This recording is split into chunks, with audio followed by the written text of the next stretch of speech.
Sabagina, and sometimes when I tell the people, they explain the meaning of my name, they just laugh.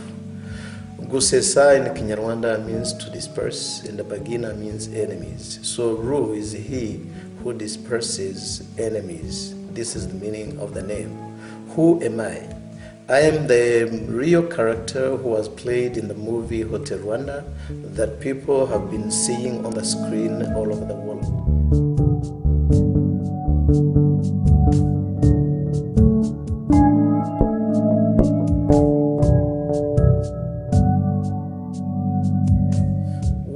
It is so ironic, even if I had two different parents who came from different ethnic groups, I was not very much aware of the ethnic differences until February 1973, when I saw many of my friends being kicked out of schools because of what they were.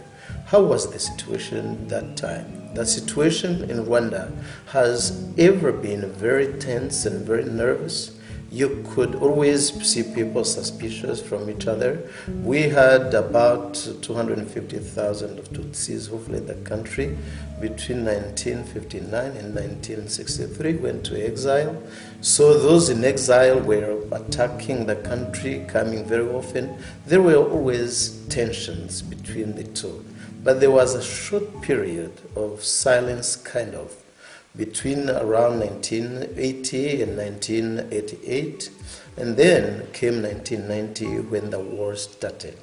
Rwanda went through a genocide when it was also going through a civil war.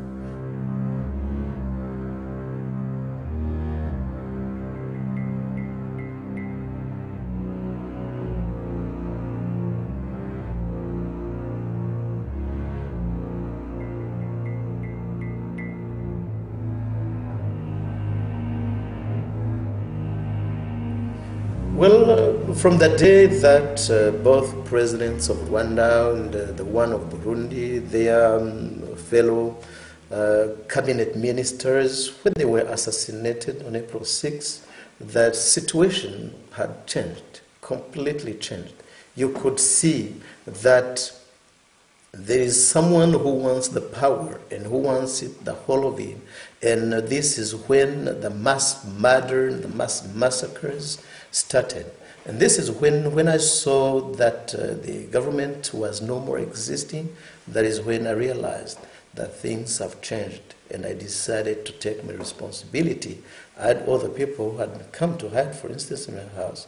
I had to take them from the house to the hotel because I knew they were in danger.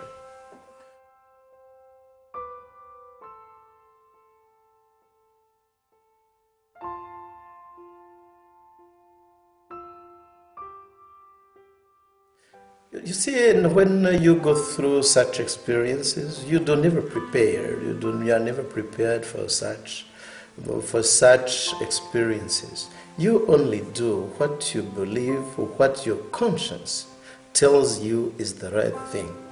You listen, you try to listen to yourself, and this is the best way to deal with it. Just no one has been created to be killed by a fellow.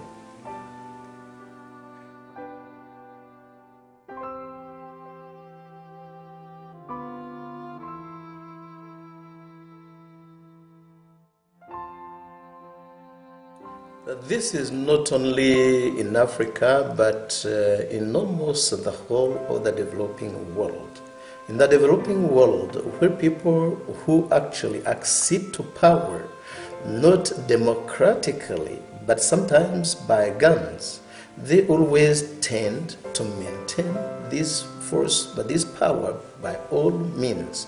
So their politics is always divide and conquer. So it is not only in Africa, but also in Africa it is just an exception, but also the West doesn't never want to see any clever human being leading Africa, because the very day that the nationalists will lead their continent, then no one else will cross and go and abuse our minerals, our raw materials.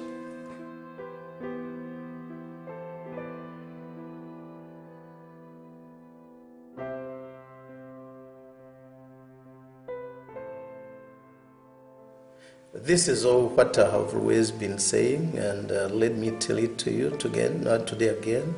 I believe that behind each and every African dictatorship, there is always a Western superpower manipulating everything.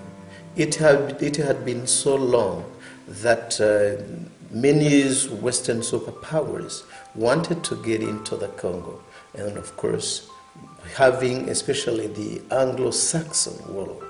So having the East African Anglo-Saxon countries, there was a bridge which was not yet open. And this bridge, this small bridge, was to be Rwanda and also a little bit of Burundi. So it was so clear that to get into the Congo, that bridge had to be opened. And it had been going on for so long.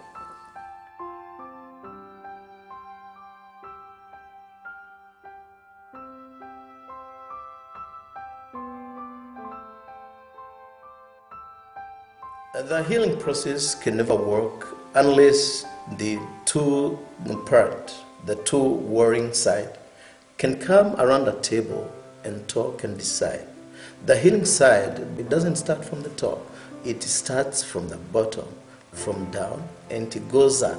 But when it comes from the top, it means that there is something wrong going on. It is dictated. So it can't work. It is not working. So to me and to many other Rwandans, reconciliation process has not yet started.